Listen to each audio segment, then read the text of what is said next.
Are you a businesswoman who is finding it challenging to get your ideas across and make a point? Welcome to Speakers Who Get Results with Elizabeth Bachman, a podcast dedicated to helping women get the visibility they want, whether making a speech or talking in a meeting. Every week, get valuable lessons from Elizabeth or learn from her roundtable conversations with experts and speakers on how to make a difference, not just a point. On to the show with your host, Elizabeth Bachman.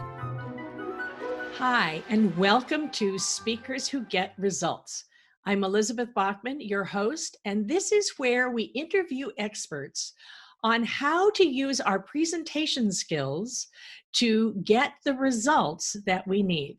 Whether you're standing on stage, or you're in a meeting, or you're speaking just to one influential person, there are hundreds and hundreds of tools that we can use to get the results that you want.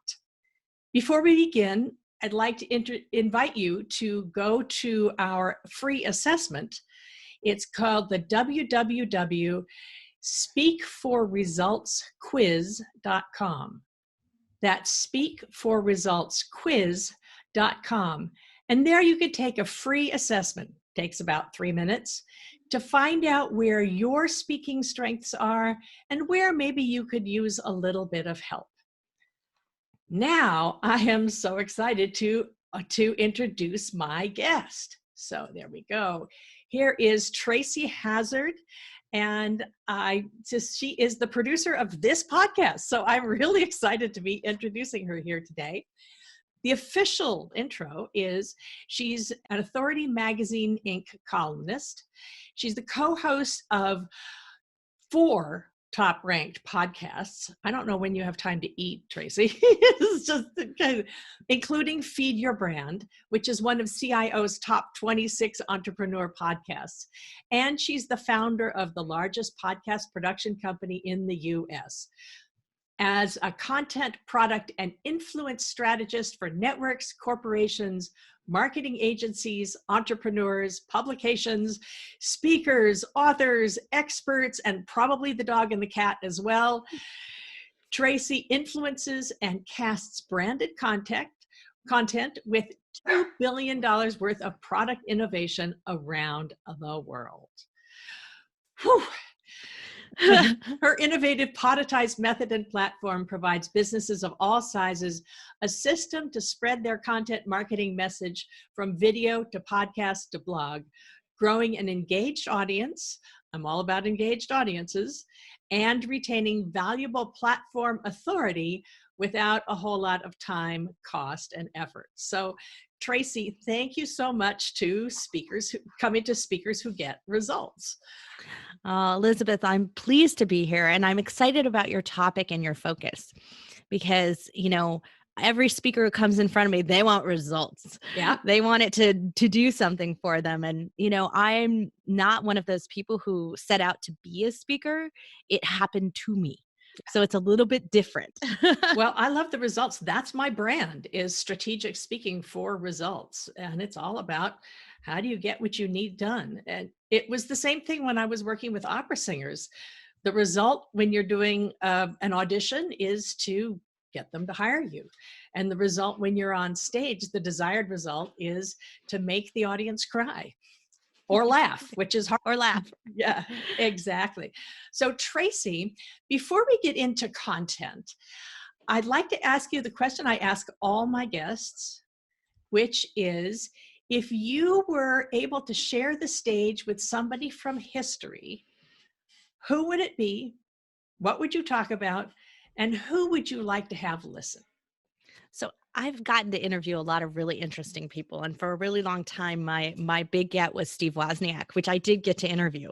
So, so when that happened a little over a year ago, that was like the big thing. And so you really got me thinking about this. But when you say anyone from history, because I'm an art student at heart, like I am trained in design and art, it gets me thinking that the person that I'd like to know the most about is Leonardo da Vinci.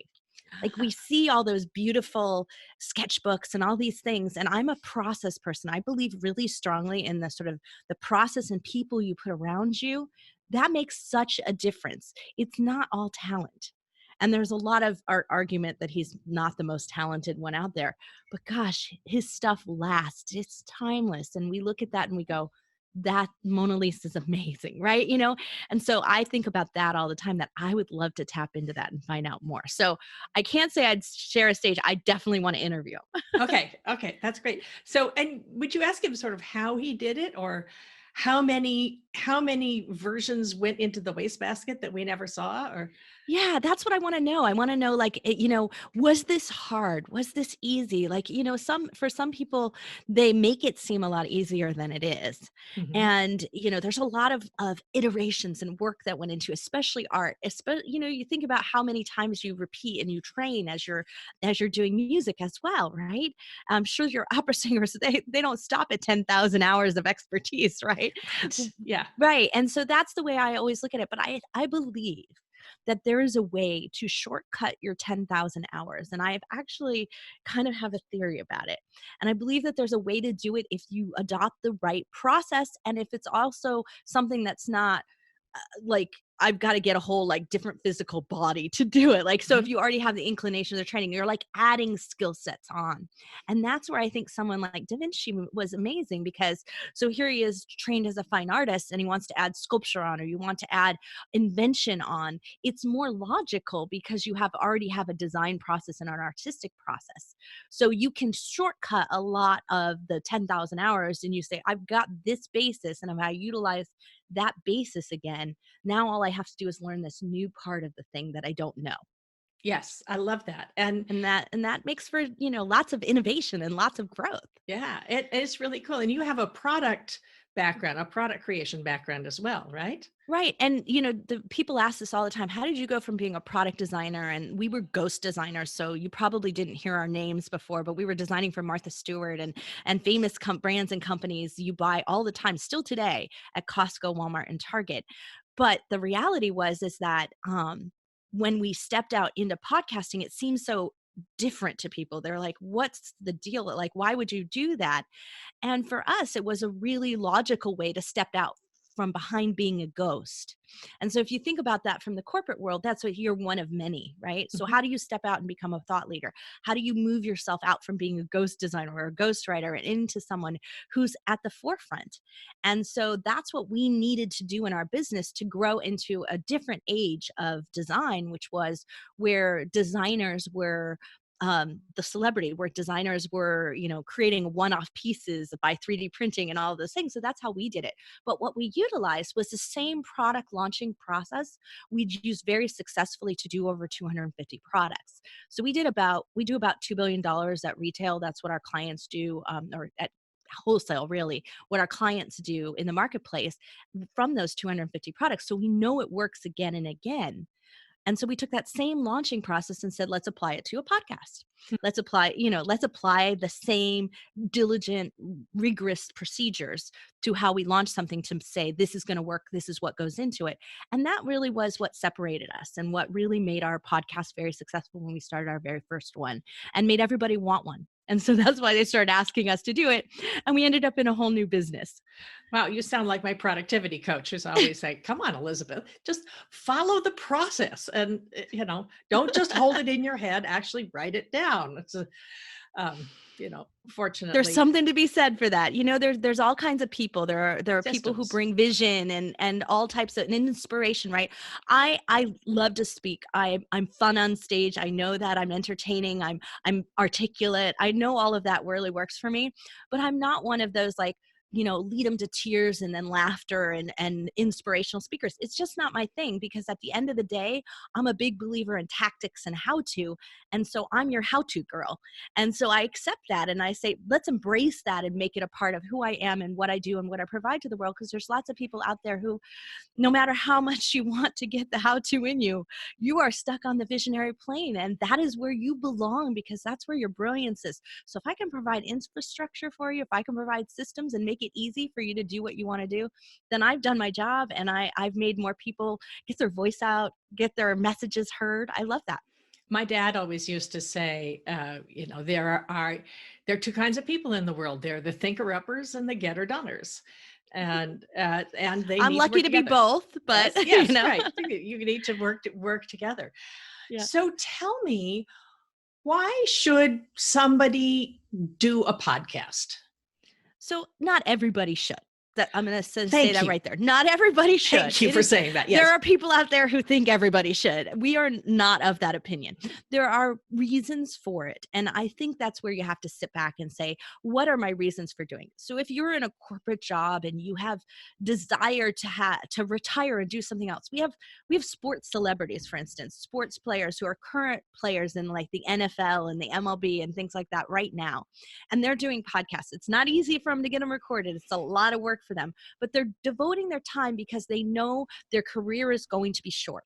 And they know that they want to have something after that is valuable to them, that yields them, that gives them a mission and message. And so while they have an audience right now that loves them and will adopt them, they want to lead them into following them later because of their passion projects or because of who they are or because of the skills they want to adopt later. So that's, a model I think that really would work for the corporate world as well. So those that are in corporate positions and want to move into the thought leadership, they want to move into speaking around the world, and they want their next stage of their career to move them into a different place.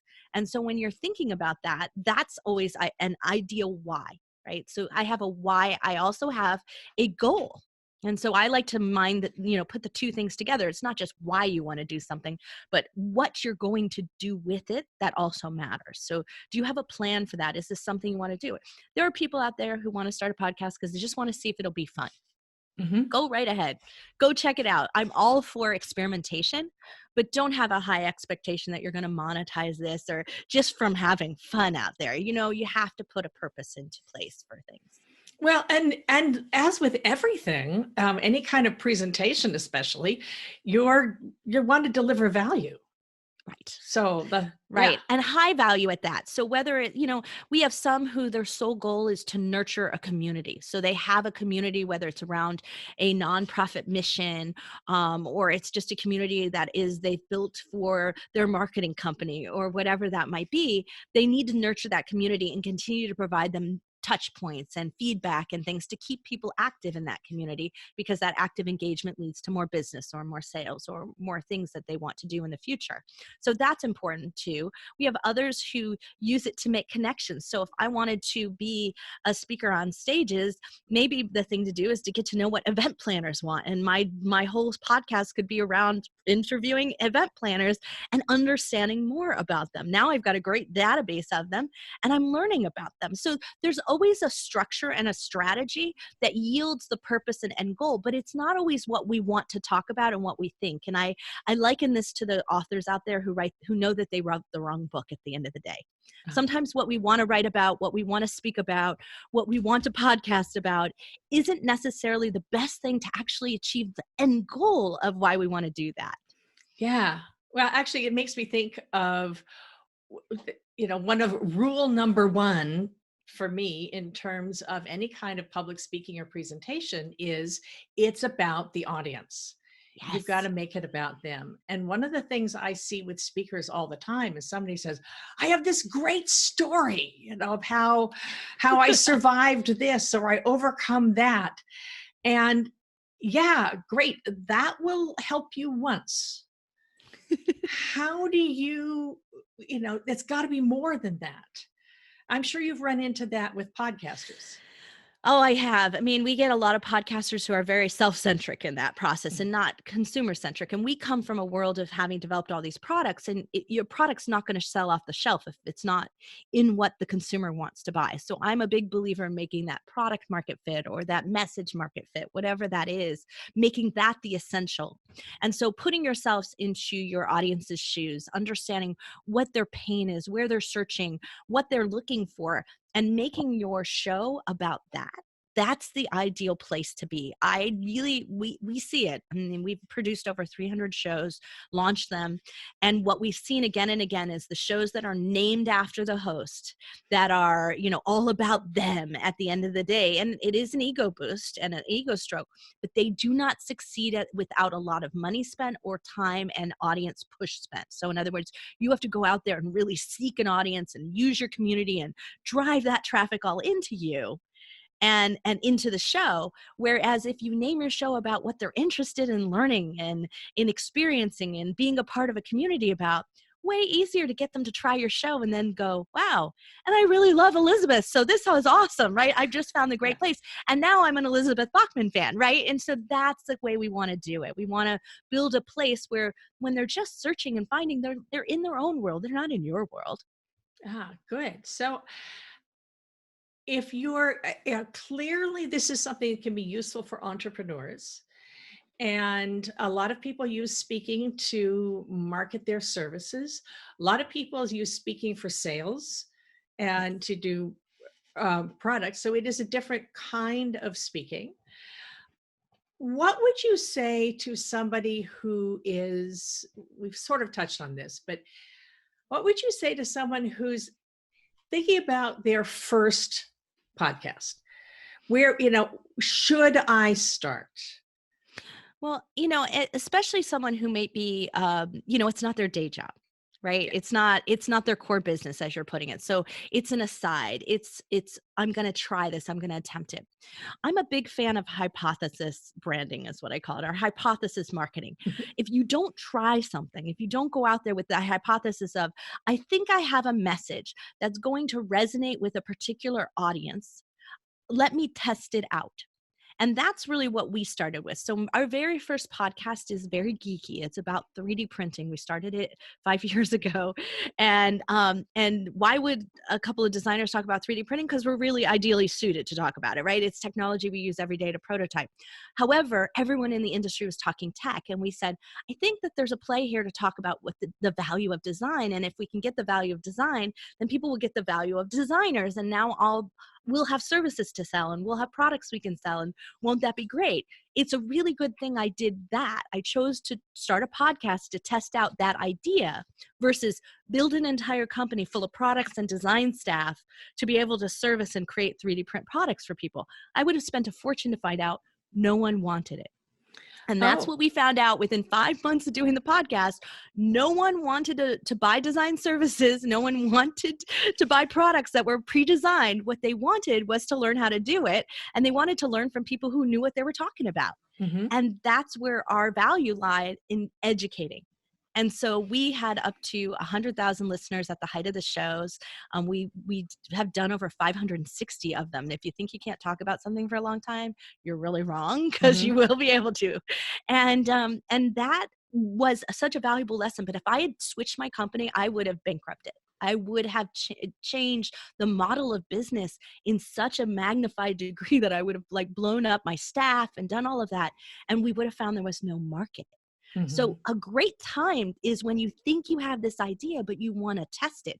And how can you do it in a really low cost way that costs you a microphone and a computer you already have, and you just start talking? There are great ways to do that. Now, you maybe don't need to go into full blown podcasting. Maybe you just live stream it and test it out. And as it starts to get traction, you say, let me syndicate this live stream into a podcast and let me see if I can capture that audience and if there are listeners out there, because they are different. Some people are visual and some people are auditory and some people are, prefer the written word at the end of the day. Some people still do. So when you talk about syndicating a live stream, but by live streaming, I assume like a Facebook Live or a LinkedIn Live. Is that what you mean? Yeah, that's what I mean. I mean, you save the video and you strip off the audio and you start a podcast. You still need intros, outros, and you need some professional things, but it's not a ton of things. Mm-hmm. It's and if you've already started in the live stream, you've known, is this resonating with the community? And it's more than your mom and your dad and your friends and your close family. It's that extended community of people, the network you're in. And so if that is resonating and they're saying, wow, this is really valuable information, I'm tuning in every time you go live, you're on to something. Uh-huh. So if somebody wanted to do a podcast and make money with it, this is a different model. This is one of the classic questions: is how do you monetize your podcast? Right. I'm doing this partly because I'm endlessly curious, and partly because there are issues that I care about that I want to learn about. So I'm gonna interview some really smart people around that. And but my main work is business advisor, executive advisor, and helping people do speeches.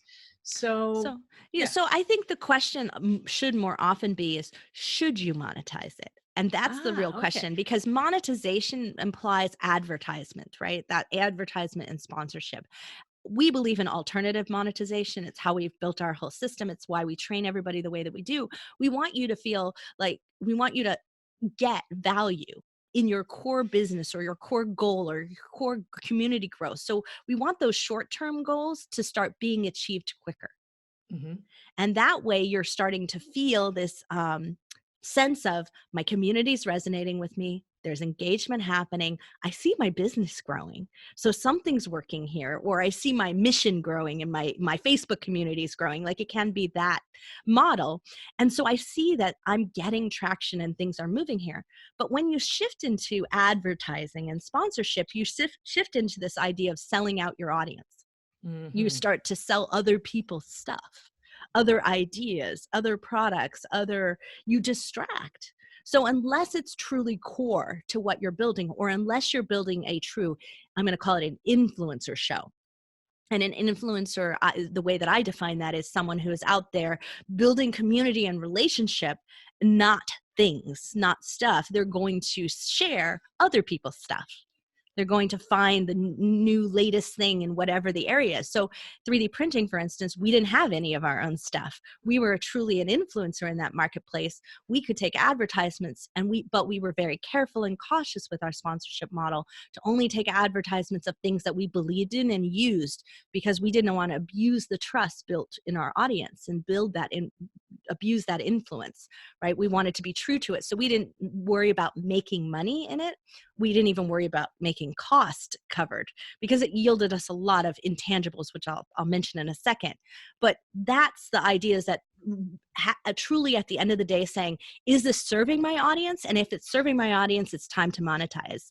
And if it's not serving my audience, then this is not a right fit for me or for them. And so we look at that. The intangibles, though, is I have a speaking career I never expected, and it came from that podcast. I mean, I've spoken on stages before. It wasn't like I'd never spoken before, did trainings, did other things, but it wasn't like a career path. It wasn't something I did. I have been on the road for the last 12 weeks, speaking everywhere. And I have, before the end of the year, I still have 3 more. So like, it's a little bit easier. They're closer to home at least, but I never imagined that that's what my life would like. But what happened was I was asked to give a speech because they heard me on my podcast and said, can you give a talk? And I gave a talk about makers making money. I actually did. That was what the name of the talk. And so it was about makers and 3D printers learning how to sell product and what they would do and how they should price them. And Inc. magazine's LA bureau chief saw me, and she invited me to write a column for them about product design, and including technology like 3D printing and other things. And I've been writing it, and in January it'll be my 5th year doing that. Wow. And so that pretty much is the reason. It's the combination of the two. But the Inc. column is a lot of reason why I get invites to speak places, because it has a credibility, it has an authority weight to it, that when you compare me against other designers out there, they're not as articulate. They can't listen to all my shows, know that I can I can do interviews, I can also answer questions off the cuff. They know all of that, they see that, and they know I also can engage an audience for a long period of time, because I sustained 560 shows, plus some more, plus all the articles that came out of it. So they see that and they go, wow, weighing her against someone else, it's easy choice. Right. So just out of curiosity, since we're still talking about monetization, Yeah. Do you consider your speeches are monetization? What kind of I results do you get from do. your speeches? Yeah, so I'm not paid to speak, although I have on occasion been paid expenses to speak, like overseas and other places. So I do accept that. But I don't usually accept payment to speak, because I know I'm going to sell. Now, I don't sell in a hard way. I've never done that. I don't believe in it. It's not my process. It doesn't fit who I am. I don't think it works anymore anyway. I went to go train to do it, to know that what I didn't want to do and what I do want to do. So mine's always an invite to connect with me at the end, and it works incredibly well. It's it's combination brand awareness, content awareness. I drive people to my show, my podcasts. And so our audience grows and builds, and that gets into the community. But it really is a speak to sell model for me. And so, yes, it does convert. Am I careful about my choices of where I speak? I'm a little bit more off the cuff. If I enjoy the person who invites me and I think their community is going to be great, I'll give it a shot. So it doesn't matter to me whether there's 20 people in the room or there's 2,000 people in the room. I'll do either. And I find better traction personally when it's around 50 people or 50 to 100. That's like my sweet spot, I think. Okay. I usually do better in that size room for some reason because I can touch people and reach them more. Uh-huh. Okay. Well, this is really fascinating. I know that you are, do you consider yourself still a product designer, or do you consider yourself a broadcast producer or a marketer? Or, I mean, not that they're mutually exclusive, but. No, I guess I consider myself an innovator. Like whenever we approach something, we're always reinventing and innovating what's happening in there. So we've been reinventing the podcast market.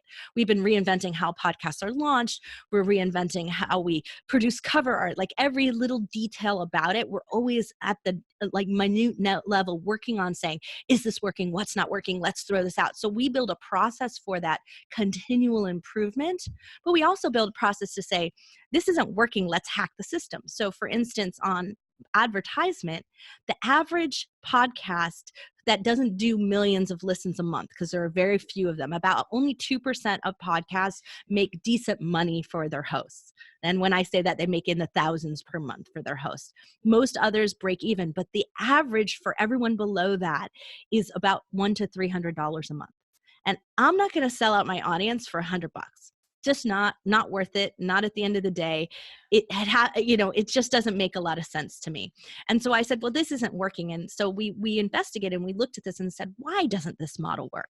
And it doesn't work because they pay on how many thousands of listens. So it's a CPM model, just like you have in marketing like a everywhere else. Or something. Yeah, like a pay-per-click. It's always per 1,000 listeners, per 1,000 readers on my in column, like that kind of thing. So per 1,000 listeners. And so when you have a show that, let's say, in my 3D print podcast, in the early days, like in the first 6 months, we had 10 to 25,000 listeners. So when we had 10,000 listeners, each individual show, though, the brand new shows that were going out probably only had 1,000 to 1,500 listeners for those new shows that were being produced. Everything else was on our back catalog. So you're looking at that going, wow, all these shows back here, they don't have advertisements on it, but I built a lot of equity back here, a lot of information, and most of my audience hasn't caught up, or they just found my show and they started the beginning and they're binge listening to me. And so I thought, this is a waste. Why would I want to only advertise on these 4 shows in a given month and give my sponsor, who I think is great and deserves awareness, only, maybe 4,000 or so of my listeners? That doesn't seem to fit. So I said, this model's really broken. What can we do about it? And so Tom Hazzard, who's my husband and partner, the two of us went and said, let's look at this differently. How can we advertise across the entire show catalog, capture all the episodes, everyone, sell them on a monthly basis, not a CPM basis, based on your over 100% of your listenership, give total value to the sponsor and to the podcaster, so that if it is the right thing for you, you now make 100% of your potential value for it. So we took what would have been $100 a month and easily 10x that, if not 100x that for most people. And that's the model we do today. And then we said, okay, of course, now we got to remove those ads because we don't want irrelevant ads stuck in our shows, right? We want to keep selling them new. So that's we call it ad mixing, but it's our system that we invented, and we're the only ones who do it this way. And it came early on from our own view of saying, this is broken. Yeah. Yeah. Well, I remember that, I think about, you were talking about Leonardo da Vinci earlier, and Yeah. I've often thought that he started to design the airplane because he was drawing birds. Yeah. He was, probably sitting out in the meadow drawing birds, and at some point he had a dead bird and spread out the wing, and then he suddenly said, I wonder how that works. I remember Isaac Asimov, I believe, was the one who said, great inventions don't come from a aha, eureka moment. They Right. come from a, that's funny. Or they come from, yeah, I mean, there are two kinds of approaches that can happen that I found over time, because Tom and I actually have 40 patents between the two of us. Mhm. So the difference though for us is that our patents are all commercialized. So we have an 86% commercialization rate, meaning that they make money for our clients or for us. And so that's very rare, because about less than 2% of inventions make money. Mhm. So it's very similar to podcasts, right? Less than make money. And so when we looked at that, what happens for us is that same kind of thing, is that there's an amount of iteration over time. You come to say, wow, I've hit on something that now finally solves this problem that nagging problem I've been having. Or you have it, my viewpoint is different. So that's one of the things that I prefer. So if I can bring out a broader viewpoint into everything that I do, and so I'm now looking at it from the view of my clients, and my clients are saying, I need to make more money sooner. I need to have a revenue stream in my business. And I'm thinking, well, we can do that. Or they're coming to it from, wow, I really want everyone to hear about my great new course, but I only have my 4 new shows to put it in each week. That's not okay. Mhm. So solving their problems too helps us bring a new viewpoint to how we can really innovate, really invent something, and really make something that is making everybody have a higher value and usage in the process. And so that's why we believe in high touch.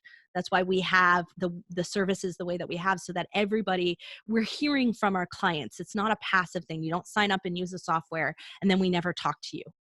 And because I believe when you break down that feedback loop, that's when your product is no longer innovating. Yeah, yeah.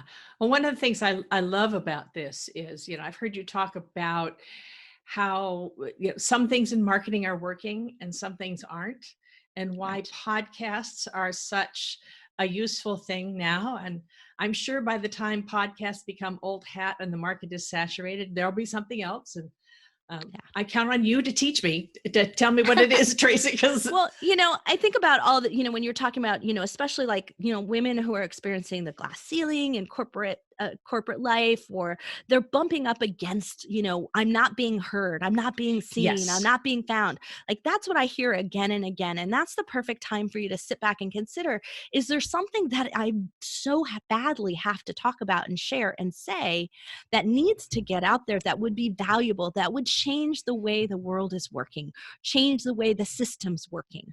And if that means I have to step out and be the one to do that, maybe this is the right media for you. So actually, this actually brings me to a very interesting thing, because you don't necessarily have to have a podcast of your own. Right. You could be a podcast guest, and how you get people to actually find you, that's you would probably ask Tracy Hazzard about this. Well, that's a really good thing. So what I always think it's a great idea for you to start as a guest. If you've never done a podcast before and you're thinking about this might be the thing, is definitely go and guest on someone's show just to feel how it is, because you may find it just, you get like, stage fright, right? Mhm. You may not be great off the cuff, and it is not a rehearsed thing for most part. There are very few podcasts that are that structured. And they don't do as well, frankly. The ones that are more, ad hoc do better. So Yeah, well, actually, that makes me think of, it's a lot of the work that I do with people who want more visibility is, you can do a pro bono speech, figure out what you want to talk about, get the outline. And I would say rehearse your sound bites. So what are your nuggets that you're always going to make sure you're going to say, the important parts. And I think of it as jazz. You think about speaking like jazz. love that.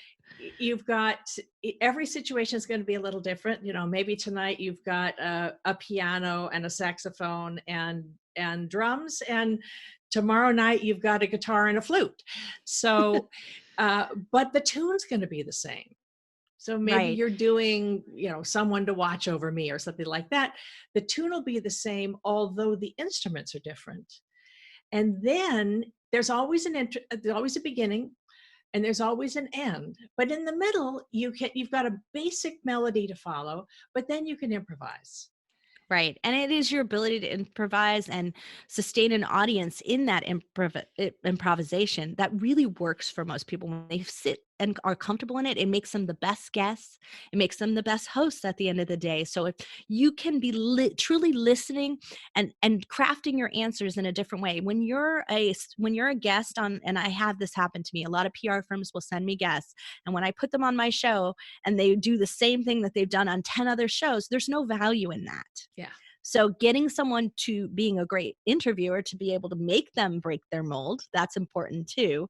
But if you're on the other side and you're going and guesting, being able to do that is a sign of a great guest. And then you're going to get more press because of that. You're going to be invited to do more stages. Maybe you'll get to do a panel or something like that. And one of the most challenging things I did in the last year, Elizabeth, was I had to moderate a panel. I've never done that before. I've done interviews where I've interviewed a couple of people at a time on my show, but I've never moderated a panel live. And it was the most challenging talk I ever had to prepare for. Like, when it's myself on stage, I'm like, I wing it. I'm comfortable there. I know my stuff so well that I can do that. I like to go to an event and experience the audience and say, oh, I'm going to tell these stories because we've got lots of real estate people or we've got lots of speakers in the audience. So I rethink my talk as I'm getting to know people. But when you've got this panel that like you have no control over, I was like, I had to be prepared. I had to have it was so much harder than any other talk I'd given, but it really reminded me of how important that preparation is and how important it is to be able to be improvise when necessary. One of the panelists was really boring. And he was really interesting in person. And so I was like, so when I had talked to him one-on-one, he was really interesting. I was like, okay, great. And I'd formulated a couple questions for him. When I asked him the questions, it's like he had stage fright and he just was driest answers ever. And I was like, how am I going to pick up the audience after that? And I'm starting to think of, I'm in charge of the entertainment value now. So it totally changed the dynamic. But that's the thing. When you're guesting, when you're doing these things, there's so many ways for you to experience it and say, wow, what I have to say has value. What the audience is really interested. The feedback's really great. Let's continue to do this. And maybe now let's make it my own, because the best way to move into thought leadership is to make it your own. I mean, Oprah's the star, even though she interviews the stars. Yeah. So Tracy Hazzard, this has been so much fun. We could go on for hours. I know. So I know we could talk about international and all kinds of stuff, Elizabeth. You are amazing at what you're doing out there in the world. Well, here's part of what we want to do and we do have an episode scheduled on Speakers Who Get Results about how to be a rock star panel guest and awesome. Moderator. And I think I'm gonna have a panel to talk about being on a panel, because I think that's a great idea. It's not quite the same as giving a speech, but you can still get a result from it. You still need to think about what it is. Don't just sit back and let the moderator ask you questions. Really be strategic about it. So that's coming up. Just take a look, everybody. It's going to be as part of this. And meanwhile, Tracy Hazzard, who is producing this podcast, thank you so much. When I discovered that that Podetize was going to take care of all the stuff for me, and all I have to do is talk, it's like, yay! I could do that. For me, writing a blog is pulling teeth. So part of you'll see on the list that there are podcasts for this one that are things that started out as articles that I never finished because I won't do it. But if I only need to talk, is great. So Tracy Hazzard of feedyourbrand.co and of podetize.com, I want to thank you so much. How can people find out more? So just go to those two places, to podetize.com and feedyourbrand.co. Feed Your Brand is our podcast for podcasters or aspiring podcasters. So we're always bringing them new information there. So that's actually the best place to kind of get your feet wet and get to know me better. Great. So I'm just honored and delighted to have you on this recording. And this is Elizabeth Bachman, your host. This has been Speakers Who Get Results. I'll see you on the next one. We have just concluded another great episode of Speakers Who Get Results with your host, Elizabeth Bachman. If you got value from today's episode, please feel free to share us with your friends and colleagues. You may also visit elizabethbachman.com for additional resources. Be sure to tune in every week for new episodes, and thanks for tuning in.